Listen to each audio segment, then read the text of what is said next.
Welcome to 2020 election coverage on Nantucket Community Television, Channel 18. I'm Charlie Walters. I'm about to speak with Kevin O'Connor, who is the Republican candidate for the United States Senate. Kevin, thank you for joining me today. Oh, thank you, Charlie. Happy to be here. I'll start with the obvious question. Why are you running for Senate? Concerned about our country. And I think that we face some real challenges and we have some tremendous opportunities. So what I've seen increasingly from career politicians is the politics of polarization, where people aren't going down and trying to get things done. I believe I can change that. I've been a lawyer in Massachusetts for 30 years. I've been a small business owner. I've worked with a lot of family-owned and small businesses and some major tech companies, and I understand how to work with people to actually get things done, and that's sorely missing from our senator, unfortunately. My next question, after I ask it, I'll tell you why I'm asking it, but are you a moderate Republican or a conservative Republican? I'm a Kevin O'Connor Republican, so I'll focus on the issues. It depends on where in the constellation you're talking about. I believe in limited government. I believe in fiscal responsibility. I believe in the fair and impartial application of the law, but actually following the rule of law. So I'm a big tent Republican, but I want a strong America and I want safe neighborhoods. Well, the reason I ask is Massachusetts is unusual in a number of ways. It's overwhelmingly Democratic, small d Democratic, and yet we have a Republican governor who by some polling, and it was and maybe still is the most popular governor in the country, but he is a moderate Republican. So and he doesn't always get along with the president. So I was just trying to not pigeonhole you, but just set you up in relation to those strains of the Republican Party. Well, I think you answered that question. And the governor's endorsed me, so just yes, that's right.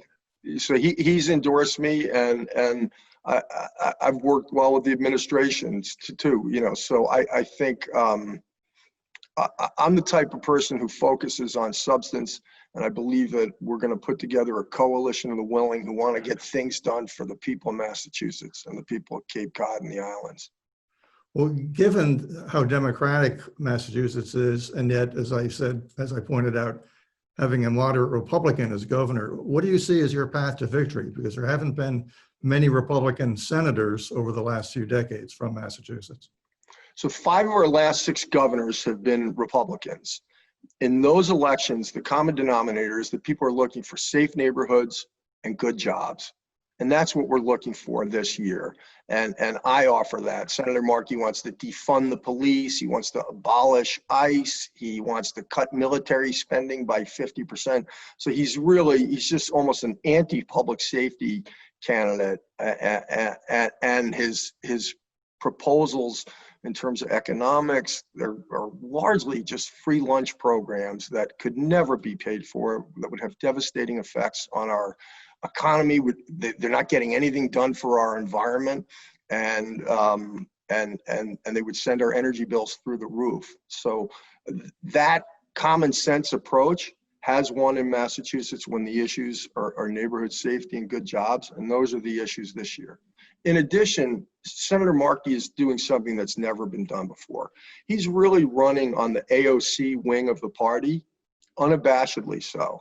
And he has, in the course of his primary, actually mocked the Kennedy family. He mocked JFK's classic statement, "Ask not what your country can do for you, ask what you can do for your country."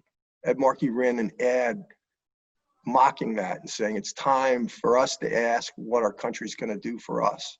And so I think that there is within the Democratic Party a substantial traditional JFK Democrat wing, and most moderates are people of common sense. I'm the common sense candidate, and that coalition and the energy to get things done on a collaborative basis, that's a winning tandem, I think, and I'm pretty confident we're going to win.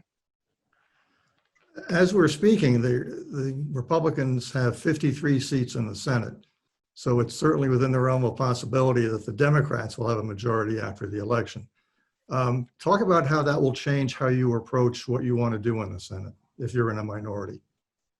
Not a lot. I think that the most important thing for a senator to bring to the table is a frame of mind that the senator from Massachusetts needs to be focused on delivering for the people of Massachusetts. So to the extent we have an administration, a gubernatorial administration, we need to be an extension of that administration into Washington in terms of identifying what the needs are for Massachusetts and trying to help out, and also bringing to the United States Senate an understanding of all the fantastic stuff that's going on in Massachusetts.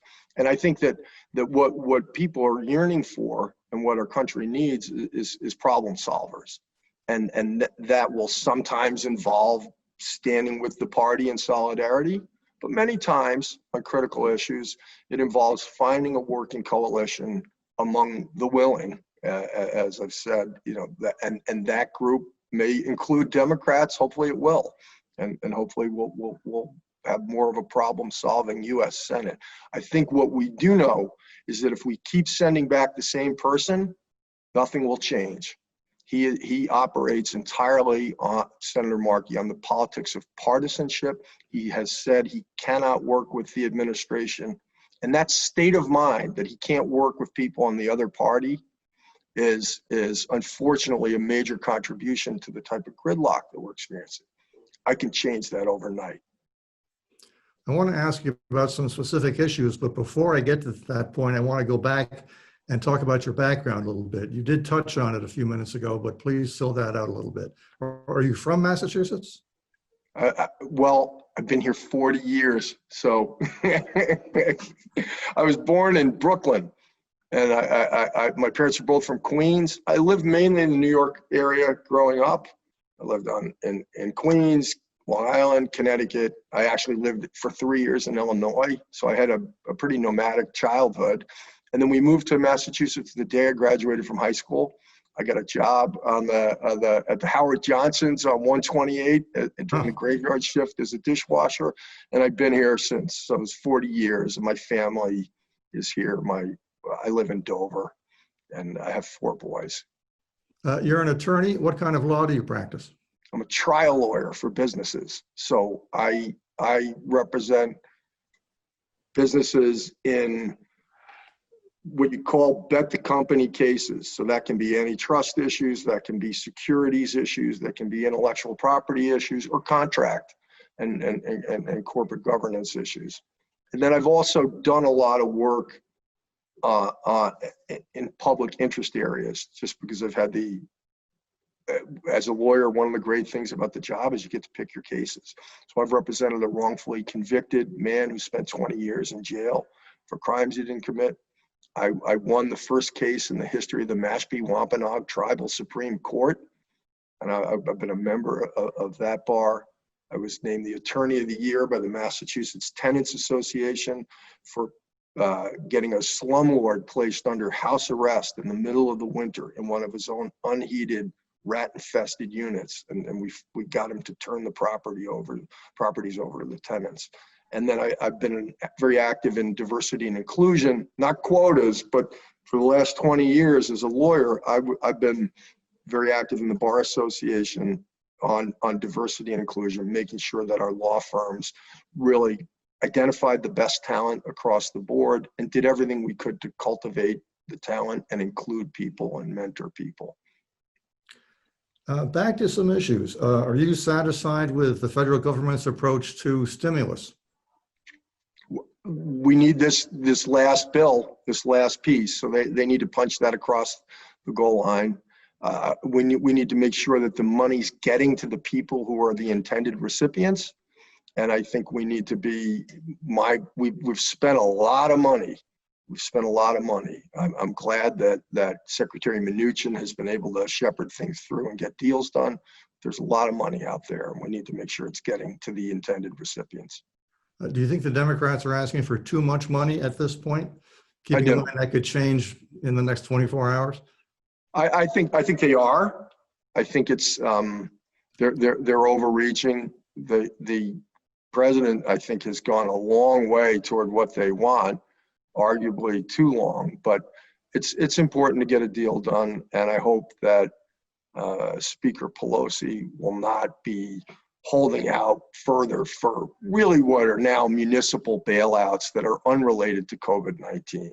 It's really disappointing when people try to use a national crisis as a way to accomplish other political objectives, and bailing out cities and towns that have been wasteful spenders in other states is not good for the people in Massachusetts. Senator Markey's been very quiet on this issue, unfortunately, or actually advocating for those sort of bailouts, which are wasteful and bad for the people in Massachusetts. Let me ask you another stimulus question, which to me is less about the amount of money and more of a philosophical question, you might say. Nantucket is serviced by the Steamship Authority, which is a Commonwealth agency, and they are the only authority that's bringing over cars at this point. Nantucket Sound is the rough equivalent of Route 128 or Interstate 90 or whatever. If, I'm attaching some hypotheticals here, if the Steamship Authority feels it needs money that it does not have, and if the Commonwealth feels that it's not in a position to come up with the money readily, should something like that be part of a federal stimulus package? Sure, absolutely. So as your senator, I will be on a bipartisan basis, and I'd like people to really imagine that possibility. If we needed federal support for critical, for something like that, would you feel more confident going to Senator Warren and Senator Markey, both in the Democratic caucus with no Republican representation? Or would you feel better if you have Senator Warren in the Democratic caucus and Senator O'Connor advocating for us in the Republican caucus? I think the answer is pretty clear. Bipartisan representation in the United States Senate will, over the next 6 years, and this is a 6-year term, that is the most likely way for Massachusetts to get its fair share of federal dollars and to make sure that the federal government has the benefit of all that we have to offer. Are you satisfied with how the federal government has been approaching COVID-19? I'm giving everybody incompletes. I think the travel shutdown was good. I think there was a good surge of equipment. I think Secretary Mnuchin has done a very good job of navigating these bills through to keep the markets from seizing up, and that's been productive. A lot of money's been spent, but it was a crisis, and I'm optimistic about Operation Warp Speed. I have clients who are working on it, and I think it will end up being an historic effort and a great credit to private sector innovation and the capacity, particularly companies in Massachusetts, to change the world for the better. Would you approve of a national mask mandate? No, I don't. I think that these issues are best handled at the local level. The people in Montana have able local officials, and I think they can handle it. And my general philosophy of government is that we want to vest as much control as possible in local officials, while recognizing that there are problems that are statewide or national or international. We want to collaborate with partners, but in terms of dictating to farmers in Montana how they're wearing masks, I don't know that that's prudent. This is not a new trend. It's been going on for decades, if not generations, but there's been more and more of a concentration of power in the executive branch and less coming out of the legislative branch. Is that a good idea from your point of view? No, it's something that I want to address. The Senate, I think, has been weak in terms of decisions as to war powers, things of that nature. And I think also there's been undue deference to the decisions of executive branch bureaucrats, administrative officials. It's a concept known as the Chevron doctrine, which I think historically vested too much weight in government actors who weren't elected. So Congress is passing laws now very often that members of the Senate and the House don't even read before they're passed. And they're having fewer and fewer open debates. And that's leading to a weakening of the senatorial institutions and the congressional institutions. And it perhaps on an unintended basis, but it is inevitably vesting undue power in the executive branch. And so I look to correct that structural imbalance, and I think it will be healthy for everyone. You just mentioned bills being voted on, and in some cases, the representatives or senators have not even read those bills. There are many reasons for that, but one of them must be that there is so much time spent on the phone trying to fundraise. Can you give us your thoughts on that? Because to me, that seems like a huge problem in Washington. Absolutely. I don't know exactly how we solve it, but I will be focused on that. I'm running my campaign right now, and the one thing I want everyone to know is I am not beholden to the to the vested interests. I'll be fighting for the people of Massachusetts. I won't be coming in with any agenda out to get anyone or take anyone down. I'll be standing up for the people of Massachusetts. And the good news is that with the benefit of the internet and technology, we're getting our message out well, and we're getting it out on a statewide basis. But I completely agree with you. The fundraising regulations and the amount of time spent on fundraising is leading to distortions of priorities for legislators that aren't healthy. And I will try to work with people. And that shouldn't be a partisan issue. That should really be something that people of common sense can agree on. Since we're running short on time, let's do a lightning round. I'm going to throw some issues at you, and if you could give very brief answers. In a couple of cases, you may have made comments about these already, but let's see how we go. Great. Healthcare. Do we get rid of the Affordable Care Act? It hasn't worked well. We need to protect pre-existing conditions, but the Affordable Care Act is essentially collapsing of its own weight. We have a good model in Massachusetts that is different from the Affordable Care Act. There's a misconception about it, but that's a great model, and we need to build that out and promote innovation. What we don't want is what Senator Markey wants, which is socialized medicine. He would change he would have every doctor and nurse in Massachusetts working for the federal government. No price competition, no innovation competition. It would be very unhealthy for us and bad for seniors. You said you want to reform the filibuster. How would you like to reform it? I think we should keep the filibuster in place, and not move away from it. Senator Markey wants to end it, and unfortunately that destabilizes the institution of the Senate. I think senators would be better off if they had to work with people across the aisle to get things done. A lot of our foreign allies are not on the best of terms with the United States right now. What would you do to address that? Constructively engage them, really. As a senator, I would be very focused on international alliances and global solutions to problems. So we always need to stand up for the American people. And there's no reason when we're negotiating multilateral agreements, whether it's a trade agreement or an environmental agreement, there's no reason that we should be selling out the American worker. We can always push through, and I've learned this negotiating for 30 years as a lawyer. You got to push through to the end and make sure that it's a sound deal. You want to get deals done, you want to work with people, but there's no reason, for example, that the NATO alliance isn't paying its fair share, or that people in the UN aren't paying their dues.